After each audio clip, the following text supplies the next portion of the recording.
Seguimos con Goldman, que había nacido en 1869 en un gueto de Rusia zarista y falleció en 1940 en Canadá y fue enterrada en Chicago.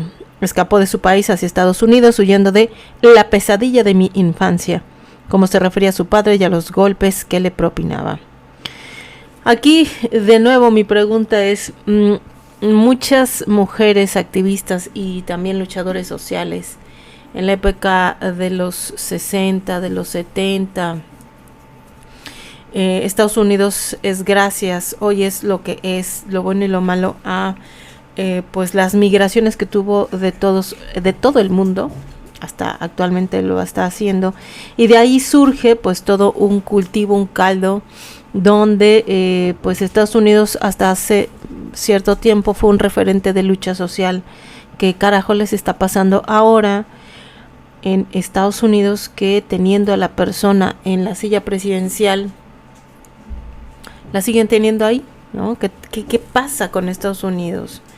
Cuando fue muchas veces referente de alzar la voz. Y las compañeras feministas de allá, ¿qué sucede con este vato, no? Poner clases su género como de manera... Ah, mira, perfecto, excelente, Givet, qué bueno. Sí, es un gran librazo de la gran Nuria Varela. También abandonó en esa huida un matrimonio que su padre le había amañado cuando tenía nada más y nada menos 15 años. Creo que el año pasado en el TikTok rojo en YouTube estaba un documental muy bueno acerca, precisamente en Estados Unidos, de cómo en las zonas periféricas, en las zonas rurales que tiene mucho espacio rural Estados Unidos, más allá de las grandes metrópolis, en estas zonas rurales extensas se sigue hasta la fecha casando a niñas de 12, 13 años. Se sigue teniendo esta horrible costumbrita. Y si por alguien les dice que, pues es que es cultural. No, a ver, sáquense a bañar, porque desde el punto de vista antropológico, la cultura es movible, la cultura es adaptable, la cultura no es estática, porque el ser humano es social, no es estático. Entonces no justifiquemos las violencias contra las mujeres o en general es que es así, es cultural, así ha sido siempre. El ser humano no es histórico, es histórico. Precisamente por ello y por otras cosas es humano, por ser histórico, que tiene procesos socioculturales. Entonces, bueno, a esa edad Goldman ya llevaba 2 años trabajando en una fábrica donde se había sumado al feminismo de las mujeres revolucionarias que allí conoció. En Estados Unidos encontró trabajo en otra fábrica, se volvió a casar y divorciar al poco tiempo con un compañero inmigrante y comenzó a interesarse por el anarquismo. A partir de entonces, en sus discursos y escritos, Emma Goldman siempre unirá anarquismo y feminismo. El desarrollo de la mujer, su libertad y su independencia deben surgir de ella misma y es ella quien debería llevarlos a cabo. Aquí no sé si directa o indirectamente, pero puede caber el dichoso mansplaining, o que te sobreexplican las cosas.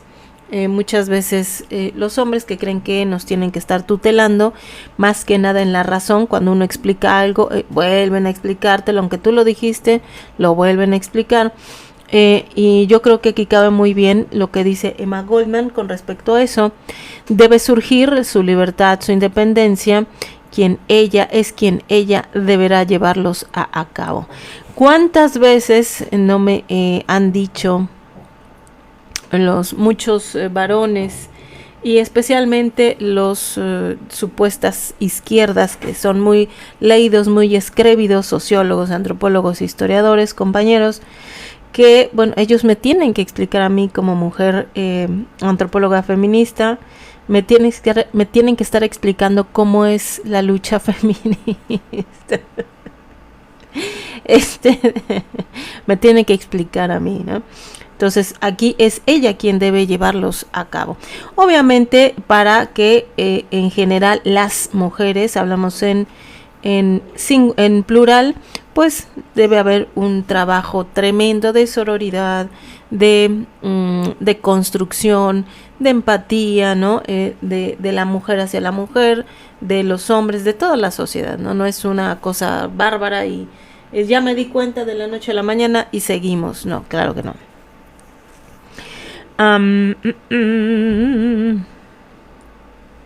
Primero, afirmándose como personalidad y no como una mercancía íntima. Tengo que cambiar los términos porque ya saben.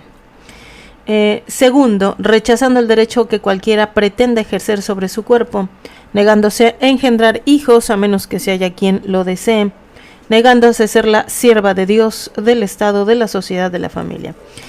Bueno, pues esto es lo que se sigue gritando, lo que se sigue no pidiendo, sino exigiendo. Gama, ¿tienes Substack? ¿Qué es eso? Substack, actualízame en esos términos de la chaviza, Gama, por favor. Gracias, la ropita. Muchas gracias por empezar a seguirme. Primero, afirmándose como personalidad y no como una mercancía íntima. Segundo, rechazando el derecho que cualquiera pretenda ejercer sobre su cuerpo, negándose a engendrar hijos. Esto de engendrar a otros seres humanos, pues es una relación con el cuerpo, la maternidad muy fuerte. De hecho, voy a hablar en un video, no sé, lo voy a subir en esta semana, de la suegra que le quitó la vida a la nuera aquí en México, en la colonia Condesa. Y me atreví o me llamó la atención para hacer un análisis antropológico de género en ese respecto, por lo mismo que aquí dice la gran Emma Goldman. La señora, cuando le quita la existencia a su nuera, llega el hijo con una... que a mí me desconcierta demasiado su actitud, hasta cierto punto, y le dice, ¿qué has hecho? ¿No? ¿Qué hiciste, loca? Una cosa así. Ella le contesta, creo yo, que la palabra clave para entender el porqué de esos hechos tan lamentables de quitarle la vida a su nuera, le dice, es que tú eres mío. Esa me parece que es la pregunta a la gran interrogante de por qué lo hizo, precisamente porque ella, como mujer, como madre, se cree dueña de la vida del hijo. Y esto pues no es nada fácil de comprenderlo, de entenderlo, porque bueno, quien ha gestado otra vida en su cuerpo, en su vientre, pues va a tener una conexión, pero tremenda, más allá incluso de lo racional, ¿no? Por decirlo de alguna manera. Y de construir es un sentimiento, es una idea, es una cultura, ¿no? Y más que nada en América Latina, por lo menos en México, veneramos a la madre por el hecho de ser madre. Es madre y entonces la santificamos y la subimos a un pedestal y bueno. Entonces las madres muchas veces abusan, las madres muchas veces cosifican y por lo tanto se creen dueñas de el producto de su vientre, ¿no? Que esto hay que estarlo regulando y pensando y repensarlo, no es nada fácil. Entonces, cuando hace esta situación la suegra contra la nuera, y le contesta al hijo, es que tú eres mío, ¿no? Esta marianidad que es un concepto que se acuñó creo que en los 80, precisamente esta apropiación de la madre hacia los hijos y más con el hijo varón, ¿no? Por cuestión de paterfamilia. Entonces lo que nos dice Emma Goldman a este respecto es que bueno, que seamos nosotras libres de pensar, de desarrollar, de ejercer una maternidad elegida, no impuesta, pero también dentro de ello pues habrá que acomodar y entender que el otro ser humano pues también tiene derecho a su propia independencia, a su propia libertad, obviamente con el acompañamiento sano, equilibrado de la familia, no como propiedad, ¿no? Negándose a engendrar hijos a menos que se haya quien lo desee, negándose a ser la sierva de Dios. Ojo con esto. ¿Por qué pone Emma Goldman negarse a ser la sierva de Dios? Porque en todo discurso, recuerden que en los discursos religiosos, todos, no ha habido ninguno así de esos, de las religiones que son pues más fuertes, judaísmo, el mahometanismo se dice así, bueno, de Mahoma, el Islam, todos estos generalmente pues es del pater familia, ¿no? De hecho, es la institución religiosa con el Estado y por el Estado que la mujer está en este sistema, el hombre y la mujer ambos estamos en este sistema del pater familia, ¿no? Donde pues se tiene mayor relevancia, donde se está subyugado bajo estas deidades masculinas, ¿no? Entonces, ser siervas de Dios, nada más les doy un pequeño dato. En todas las constituciones y todos los reglamentos y todos los documentos que hay en el Vaticano, nunca se le reconoce como parte de la Iglesia a todas las mujeres que, entre comillas, se pertenecen a ellas, específicamente las monjas. ¿Por qué? Porque pues no les van a dar ningún derecho dentro de su religión, entonces siguen siendo las siervas, las sirvientas. Ahora, todas las mitologías cosmogónicas y cosmológicas que desde el punto de vista antropológico pues nos dan a entender cómo se explica el ser humano que empieza a existir en la Tierra, generalmente pues las mujeres somos de segunda hechura, no somos la cabeza, no somos parte de, ¿no?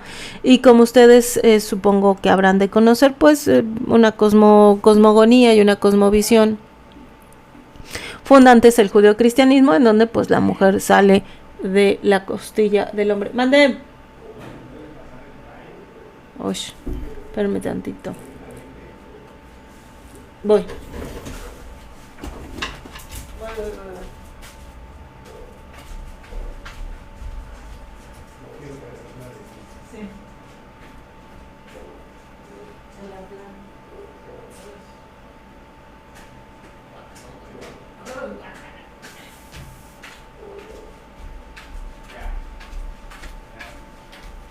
Ahí déjala abajo.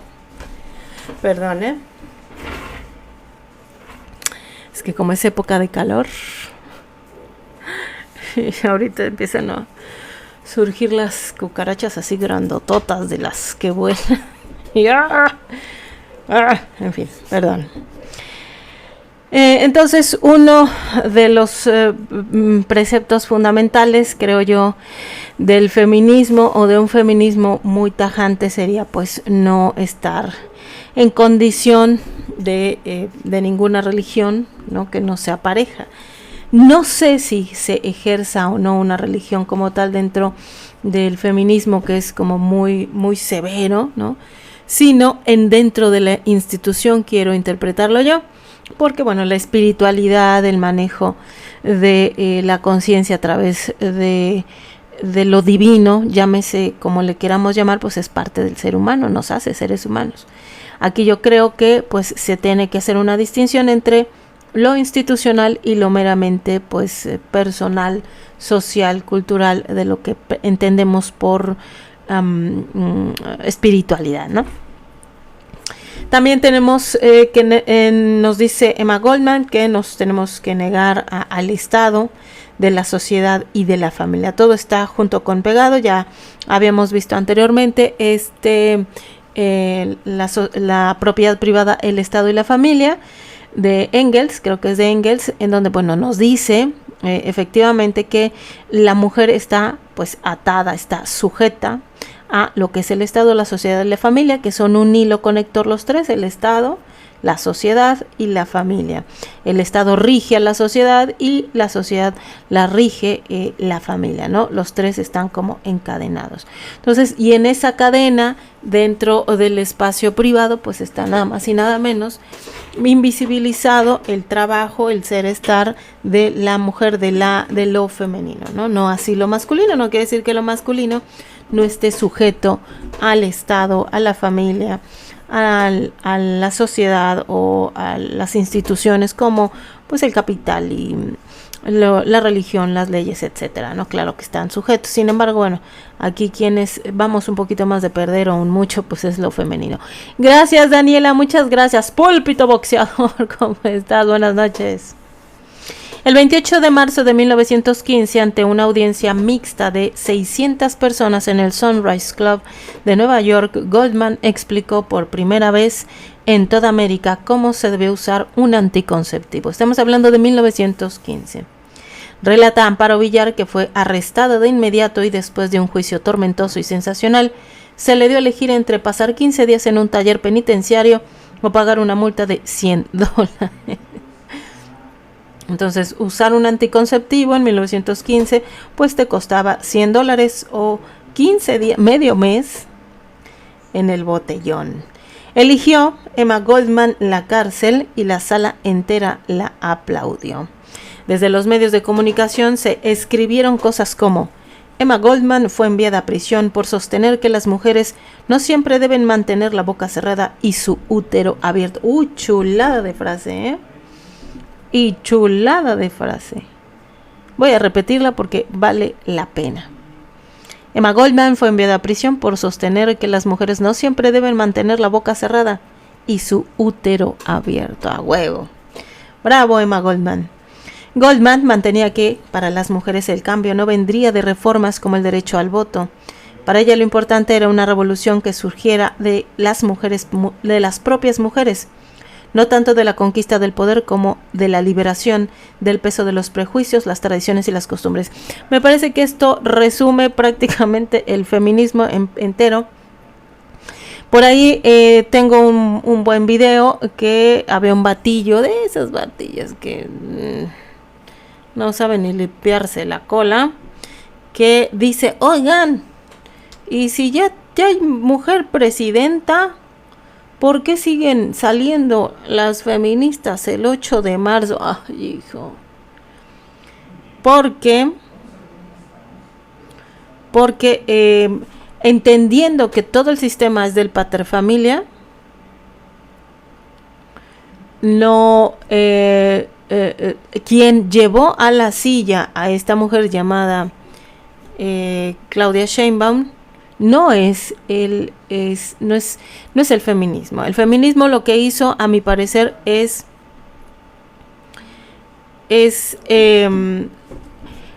visibilizar a la mujer, no a las mujeres, sino a la mujer. Y como bueno, ya todo el mundo está en un tono de ser políticamente correcto, y ya los años de la mujer, no me acuerdo qué año fue, en 2018, una cosa así, el año de la mujer, bueno. Y se empezó a empujar políticas públicas, empezamos a visibilizar, empezamos a hablar en todo el bendito mundo, que las mujeres pues también estamos aquí, y adivinen que también contamos, bla, bla. Entonces los gobiernos, porque pues se les... para seguir en el poder, lo que hacen es instrumentalizar, como siempre, todas las luchas sociales, y la de las mujeres no iba a quedarse atrás. Entonces, quien llevó al poder a Claudia Sheinbaum pues fue una institución política mexicana, ni siquiera el partido en sí, la institución política mexicana, que es pues la clase de gobernante, ¿no? O sea, no hay diferencia entre los partidos, siguen siendo exactamente lo mismo, lo único que cambia es el color, porque la estructura sigue siendo la misma. Entonces llevas a una mujer para decir que estamos en vanguardia, etcétera. Entonces, para llevar a una mujer de este talante, pues no vas a llevar a una feminista, no vas a llevar a alguien que es radical, no vas a llevar a una mujer obrera, no, vas a llevar a alguien que ya moldeaste, y arriba pues va a tener las mismas no hechuras para con las mujeres. Entonces, ¿por qué? Porque una mujer no va a cambiar todo un sistema, ¿no? Una lavadita de carita al sistema no va a reestructurar todo. ¿Por qué? Porque eso es sociocultural, eso desde la antropología lo sabemos, ¿no? Para reestructurar algo, para que haya pasos históricos, para que haya pues de revoluciones, se necesita tiempo, generaciones, décadas, miles, cientos de años, ¿no? Ahí tenemos el Imperio Romano. Hoy ya no es nada que ver el Imperio Romano cuando en su época, pero en la época del Imperio Romano, pues todo mundo dudaba que cayera, ¿no? Y cayó. Estados Unidos duró mucho tiempo en el absoluto poder, hoy hasta se le cuestiona, etcétera, etcétera, ¿no? Entonces se llevan generaciones educativas de reestructuración. No, o sea, no es que llegue una mujer y ya mágicamente, porque eso sería mágico, que se cambie toda la estructura, la forma de pensar y de visibilizar y visualizar las diferentes realidades. Pues es un bronconón, Entonces aquí Emma Goldman nos lo pone bien clarito, que ella no sabía perfectamente que el cambio no vendría de reformas como el derecho al voto, y eso lo hemos visto. Ya votamos, ¿no? Ya exigimos y se luchó por el derecho al voto, lo hacemos. Sin embargo, pues estamos viviendo por poner un ejemplo muy claro, en un estado feminicida, ¿no? México es un estado feminicida, teniendo una mujer en la silla, sin embargo no es feminista. El pensamiento sigue muy del pater familia, ¿no? Además le debe mucho a quien la puso ahí, ¿no? Que también es un poder muy paternalista, ¿no? Entonces para ella lo importante era una revolución que surgiera de las propias mujeres, no tanto de la conquista del poder, de la liberación, sino del peso de los prejuicios. Que hablemos de prejuicios, tradiciones y costumbres, hijo, para modificar ello pues hay que empezar a entender, a desmenuzarlo como pollito y ver qué partes de cuál. Entonces eso nos lleva pues una deconstrucción incluso de décadas, ¿no? Espérenme, déjenme estar hablando ahí. Entonces estamos hablando de Emma Goldman. Denme un segundito porque por supuesto la antropología y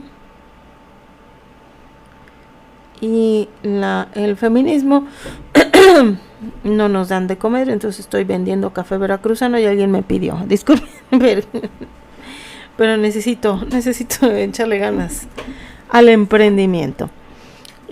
Un segundo. De todas maneras, estos lives yo los tengo arriba en mi grupo, en mi canal del Tutú, completos, por si alguien les quiere echar un ojazo, así como de los otros libros y los videos, ya también que los estoy subiendo.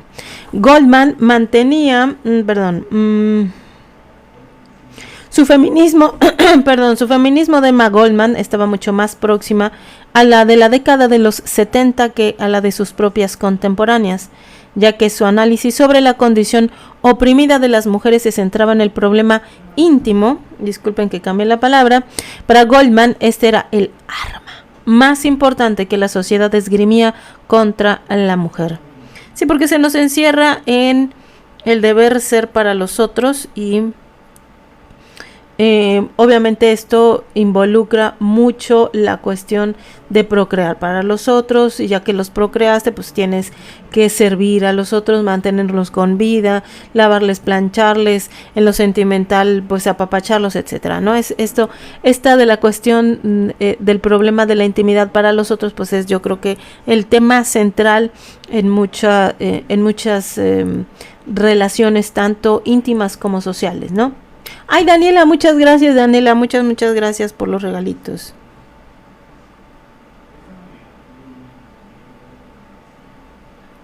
Espérame, ahora, listo. Si ustedes quieren cafecito veracruzano, ahí tengo, muchas gracias. Ay, gracias, Dani, muchas gracias.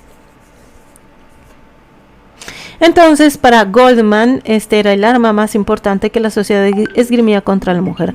Emma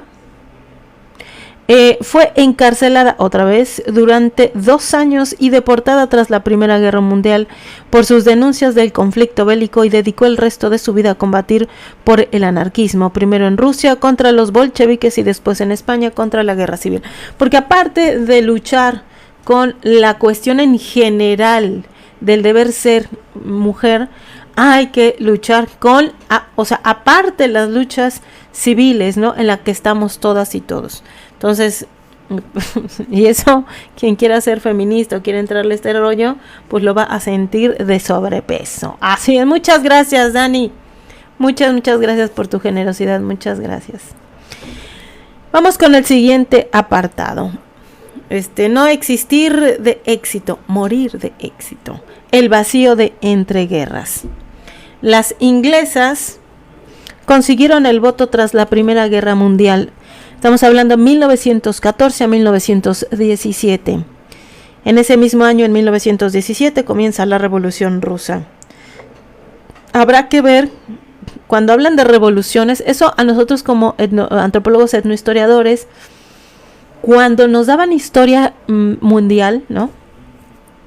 las materias de historia mundial, nos preguntaban siempre, la Primera Guerra Mundial, la Segunda Guerra Mundial, ¿no? La revolución de las ideas, la revolución.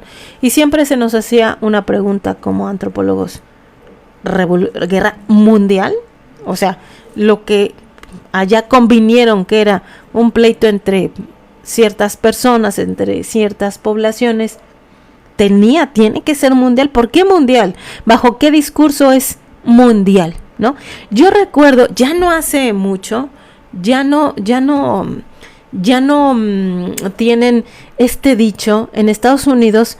Siempre tenían en lo que es 80s y los 90s. Yo soy una niña de los 80, nací en el 81, hagan sus cuentas. Gracias, Dani, muchas gracias, muchas gracias. Siempre decían el mejor actor del mundo, ¿no? Obviamente refiriéndose a un estadounidense. El chef, el mejor chef del mundo, ¿no? Esta es la mejor ropa del mundo. Todo era del mundo, ¿no? Obviamente hablan de su esfera, pero siempre era la cosa más grande del mundo, el mejor país del mundo, ¿no? ¿Bajo qué parámetros? ¿Quién dice eso? ¿Cómo? ¿Por qué? ¿No? ¿Y qué sacas con ser lo mejor del mundo mundial, ¿no? Es este discurso sobre las y los otros que incluso a veces se invisibiliza, y tan se invisibiliza incluso para quienes lo pronuncian, que hace que tu mundo se corte, se achique tanto, que ya entiendes que si tu mundo es el mejor del mundo, entonces no valdrá la pena conocer otras visiones de otras vidas, de otras sociedades, de otra persona, ¿no? Y eso hace que, pues, sus ciudadanos, creo yo, tienen mucha ignorancia en entender la vida de los otros, en saber que existen incluso otros países o la geografía, y eso lo tenemos bastante claro. Y mucho de eso no es culpa de ellas ni de ellos, porque así es la educación, o así se les ha cooptado tanto su mundo, que pues no vale la pena ver otros mundos que no son mío, porque el mío es perfecto, es el mejor, ¿no? Y eso hace que se coopte la visión, me parece, y me parece bastante lamentable en un país que tiene mucho o tenía mucho desarrollo económico, ¿no? Y no da paso a la cuestión cultural. Hice un video, si le quieren echar un ojo, de pues lo que lo que pasó en Teotihuacán, y que ilustra muchísimo esto. En Teotihuacán, para quienes no sepan, que creo yo que va a ser poca gente la que no sepa, un muchacho, un joven, fue y y le quitó la existencia a una turista. Sin embargo, la situación tan particular de este muchacho es que lo hizo en nombre de pues igual un que pasó en Estados Unidos, que es el de Columbine, ¿no? Que es muy significativo en muchos aspectos, esa situación tan terrible. Y él dio un cierto discurso agarró un fragmento creo que de una película de Quentin Tarantino. Hablaba españolizado, siendo él, me parece que de Guerrero, y por otras versiones que he oído, creo que también era de la Ciudad de México, una cosa así. Bueno, el punto es que existe la mediósfera, que es que a través de los medios de comunicación masiva y ahora las redes sociales nos ofrecen una visión muy cooptada, muy específica de lo que debe de ser uno como ser humano, ¿no? En las diferentes etapas. Si los países, si los estados no desarrollan, como México no lo hace, no desarrollan las específicas culturas de cada barrio, de cada espacio, de cada sociedad, lo que va a pasar es que va uno a pasar lo que ya está pasando, y lo que está pasando mucho en Estados Unidos, que son una sociedad muy encerrada, muy ensimismada, a veces no se conocen ni entre vecinos, un aislamiento total, ¿no? Una soledad. Entonces este chico, pues al verse, creo yo, puedo hacer como un análisis general, no del chico, pero sí nos da pie a hacer un análisis general desde la antropología, que las culturas específicas de nuestro contexto, como no han sido pues a veces muy popularizadas, no han sido muy socializadas, tanto como la sociedad como el Estado. Los chicos pues se encierran muchísimo en lo que es ahora el celular, en estas redes sociales. ¿Y qué te va a dar la red social? No te va a dar diferencias culturales, no te va a dar lo que en tu espacio la cultura te puede ofrecer y que te ofrece, ¿no? Te va a dar lo más viral, lo que más genere. Y una de las cosas que más se tiene es el True Crime o algo así, crímenes verdaderos, ¿no? Que ya es como que pues es algo bastante fuerte. Entonces el chico ahí encontró esa identidad, ahí encontró un discurso, ahí entre comillas se encontró a sí mismo, por decirlo de alguna manera. Encontró una fecha sagrada, que es la cuestión de Columbine. Encontró otra fecha sagrada, que es, me parece que fue cuando falleció el señor del bigotito chistoso en el 45. Allí encontró una cierta identidad, cuando supongo yo que porque decían que era de Guerrero, pues Guerrero es una de las zonas con mayor riqueza cultural, con origen prehispánico y una chulada de cultura. Porque ese chico, como muchos otros, están yéndose a quitarle la vida a las mujeres, porque en los círculos de odio contra mujeres, porque van y hacen un pium pium pium en Teotihuacán, ¿no? Paradójicamente el chico trató inconsciente o conscientemente de sustraer algo de su identidad y fue a Teotihuacán. No por nada es muy significativo Teotihuacán, ¿no? Entonces, cómo pues estos discursos aplastantes que aplastan la diversidad de las culturas, la diversidad de ver el mundo a través de ojos que no son los puestos siempre, de estas visiones eurocentristas, agringadas, ¿no? Que en el mismo Estados Unidos tiene mucha cultura para dar más allá de lo que ofrecen las ciudades o el Hollywood que construye Hollywood, ¿no? Entonces eso de los discursos es bien importante, que pues nuestros jóvenes y bueno en general pues empecemos a desmenuzar qué sí consumo, qué no consumo, ¿no? Hola Areli, ¿cómo estás? Buenas noches. Sí, era cumpleaños de don Adolfín. Sí, o sea, ahí encontró una identidad que le absorbió, ¿no? La cabeza. Nos preguntamos, bueno, ¿y los papás? Bueno, y no, por ejemplo, a mí me gusta muchísimo un carnaval aquí, bueno, en la Ciudad de México, en el Estado de México, en Chimalhuacán, de donde es mi pareja. Mi pareja vivía en Chimalhuacán, él vivió su infancia, su adolescencia y parte hasta los 30 años de su adultez. Y él pues oía que hacían carnaval y las comparsas. Para quien no sepa, las comparsas se junta un barrio o un grupo de amigos y se atavían, o sea, se visten de charros, de charras, con unos vestidazos impresionantes, con unas máscaras, una riqueza folclórica tremendamente hermosa. Y yo le decía, bueno, tú viviste allá, ¿por qué no? Dice, yo oía que hacían eso, pero pues nunca me animé a ir a bailar, porque ese es bailar y echar cotorreo y echar copa y todo, ¿no? Pero están organizados en bailes, en la Virgen, etcétera. Y yo le decía, bueno, ¿por qué tú no? Dice, porque yo estaba pues estudiando. Bueno, entonces hay una alternativa o hay ciertos caminos, ¿no? Bueno, mi pareja pues era un muchacho muy ñoño y se fue a estudiar arquitectura al Poli, bla, bla. No le sobraba tiempo, por decirlo de alguna manera, en estar en las comparsas. Pero ya había estos dos caminos, ¿no? Algo cultural o algo del estudio, en donde pues en pocas palabras no se descarriara, ¿no? Entonces yo aquí donde yo vivo, en Coatepec, Veracruz, mucho de la solidaridad de las y los jóvenes, principalmente de los hombres jóvenes, es precisamente hacer su fiesta patronal incluso desde meses antes.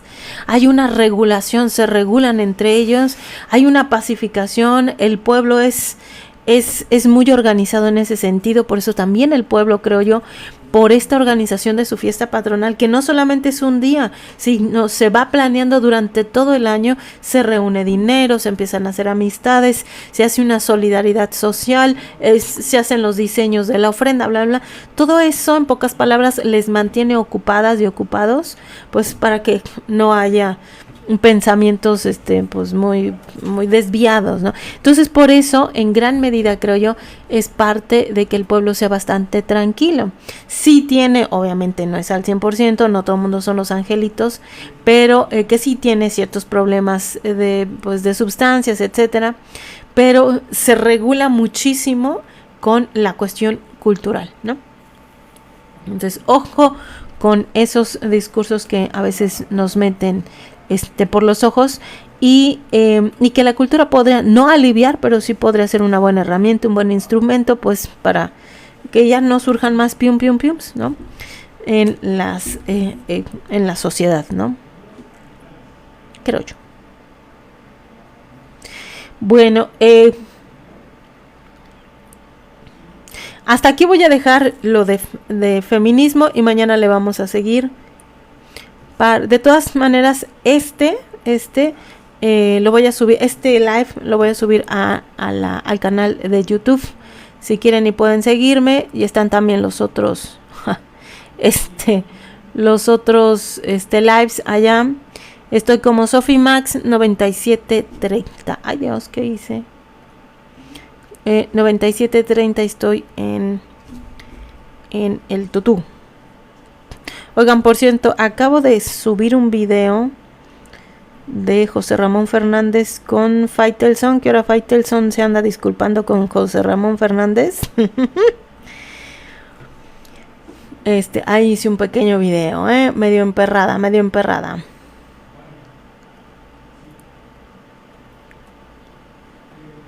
Ahí está.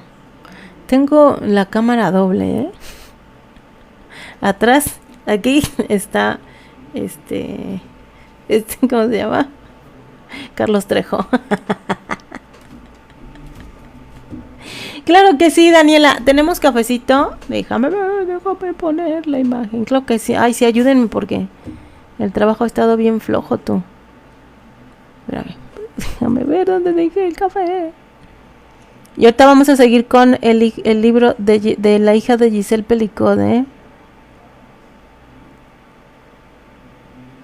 Ay, chihuahuas, ¿dónde dejé el café, tú? Ay, chihuahuas. Entonces, déjame subir el cafezazo. Daniela, por fin. A ver, imagen. La semana pasada no hice live porque le jugué a la... Quise ser como más ordenada en lo que quiero hacer y subir y redes sociales. No pude. Mientras más tiene tiempo uno, más cosas quiere hacer. No, es un pedo. Añadir fuente. A ver, ahí está, listo. Mira, aquí está el cafecito veracruzano. Aquí es de Coatepec, Veracruz. Tengo el regular, el clásico, el gourmet y el de estricta altura. El regular es fuertecito, es como para no dormir. El clásico es como el de todos los días. El gourmet ya está pues mejor seleccionado. Es pues para echar chismecito con la plática y echar así sorbito, de estar absorbiendo, disfrutando el chisme. Y el de estricta altura, ese es el del grano mejor, el de más sabor, tiene un saborcito chocolatado. A ver si se ve. Te enseño el grano. Compré mis ollitas. Me gustaron las... Hola, ¿cómo estás, lunática? Buenas noches. Mira, ¿dónde está? Este es el regular. El clásico, perdón. Este es el clásico. El grano es mucho más chiquito.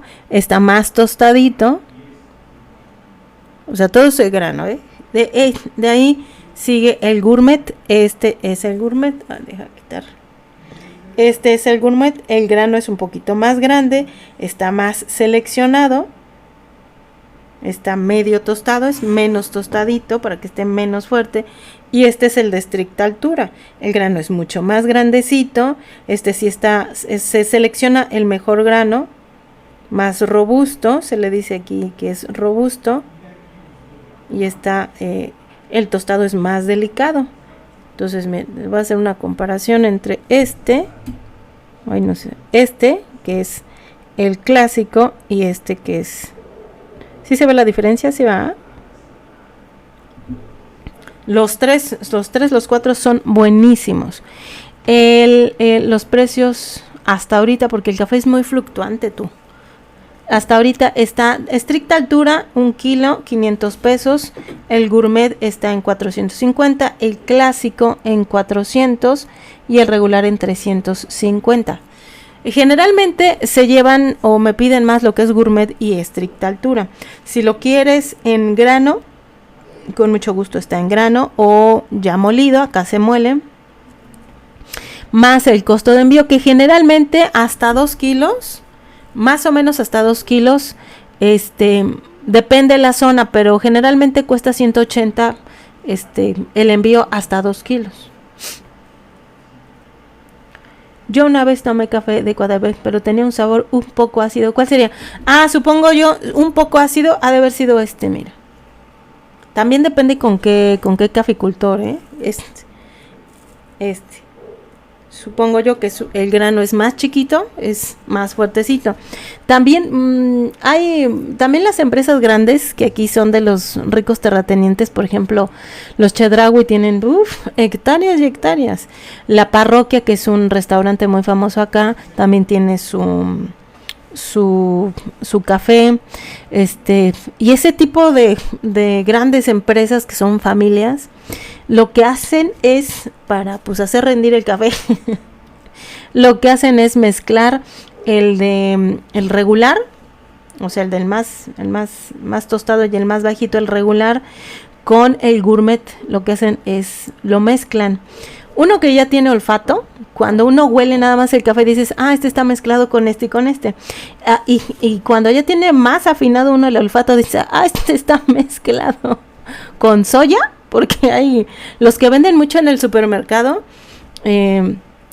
No voy a decir marcas porque sería quemar a la gente, pero hay uno azul que lo venden carísimo, como de 900 pesos. Y creo que el cuarto, un pedo, es carísimo. Y uno lo huele y luego detecta que es soya. Hay otros que le ponen trigo quemado y hay otros que garbanzo. Pero el que yo les vendo es directamente de los caficultores. Todo es granito. Por eso, si ustedes gustan pedirme, para que vean que todo el producto es grano, pídanmelo en grano, pero si no, de todas maneras en molido, por supuesto que sí. Que no tienen prensa y que no tienen, no se preocupen, yo lo hago en mi pocillo y en mi ollita de barro. Les doy la receta de cómo se hace un café. Un café se pone a hervir el agua. Generalmente lo que se hace aquí es una ramita de canela, a lo mejor unas 2 estrellitas de anís y 2 clavitos de olor para 1 litro de agua. Lo pones a hervir como si fuera té, ya hirvió, le apagas y lo que hace, como el café debe de ser una infusión para que no pierda el sabor, el olor y todas las propiedades, apagas tu fuego, ya está hirviendo, inmediatamente le echas de 6, 7 o 9 cucharaditas sopeadas de esas cafetaleras a tu agua, lo dejas reposar más o menos unos 7 minutos y ahora sí, te echas tu cafezazo, claro que sí. Pero si compran, ahorita lo que dice es la ropita, si compras café de esas grandes empresas, como le revuelven, generalmente es trigo, aquí es trigo, por eso es ácido. Ivonne, muchas gracias por empezar a seguirme. Pues de hecho te acabo de mandar la información, la ropita, a ver cuál te agrada. Sí, acá sí, Daniela, fíjate que acá hay muchos, hay unos cafetales impresionantes, de donde yo vivo, porque yo vivo en la periferia aquí de Coatepec, porque en los del centro nada más viven los ricos, todos la demás gente vivimos en la periferia, pero los cafetales son hermosos. Hay una familia que es de Chedraui, pero son como los primos de Chedraui. Hay una hacienda hermosísima donde están todos los cafetales, hay unos ríos impresionantes, muy bonito, y eso también le da la altura, el agua del río, todo eso le da el sabor al café aquí achocolatado. Es como la altura le da ese tono achocolatado al cafecito. De hecho, el cafecito cuando tú lo pones se pone un poquito brilloso arriba, porque es la grasita natural del café. ¡Ay, una chulada de café! ¿Eh? No es porque yo lo venda, pero es buenísimo. Además de que pues yo le compro directamente a las y los caficultores, ¿no? Hola, prof, ¿cómo está? Buenas noches. Entonces ya te mandé ahí la información, Ropita. Ay, están picando los moscos. Ay, está haciendo mucho calor ahorita. Pues en todo México, ¿no? Pero aquí en Veracruz. Ay, empiezan los moscos. Bueno, así la cosa. Ustedes quieren cafecito veracruzano y si les gusta el contenido que aquí tenemos, y gustan apoyar con la compra de un café, o si saben de alguien que le guste el cafezazo, oye, échenme la mano. ¿Por qué TikTok? TikTok me acaba de subir por sí solo un video aquí del live. Lo pone como muy intrigante. La musiquita.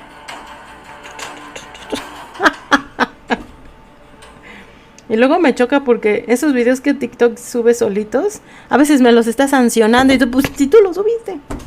No, al contrario, gracias, Ropita, a ti. Hola, Rey, ¿cómo estás? Buenas noches. Sí, sí, Daniela, ya hice el video. Lo que es sábado y domingo me dediqué a estar grabando los videos. Yo lo que hago es, en la semana hago los guiones, porque tengo que estar investigando los guiones, o sea, para no decir barrabasada y media. Entonces investigo, hago los guiones y los fines de semana me pongo a grabar y ya, otra vez en la semana me pongo a estar editando, pero sí. Sí voy a hablar, ya lo tengo ahí, sí. Porque sí está muy cabrón lo de la nau. ¡Ay, hola, Miguel! Él es el hermanito de Miguel. ¿Cómo han estado, corazón? Ya no los he visto. ¿Cómo han estado? El que dice ahí Rey Ángel, es un chico, es un niño muy, muy lindo. Es un niño muy, muy respetuoso, que nos ayudaron, gracias a ellos, que son mis vecinos que están acá atrás de donde yo vivo. Nos ayudaron a encontrar mi perrito. Muchas gracias, Rey. ¿Cómo has estado? Así, muchachos. Bueno, entonces vamos a seguir con el de... Salúdame a tu... Nos mudamos. ¿Ya no viven aquí? Ay, con razón, ya no los he visto. Ay, ¿cómo crees? Ay, ¿y ahora dónde viven? Ay, no me digas. Con razón, ya no los he visto. Salúdame a tus papis,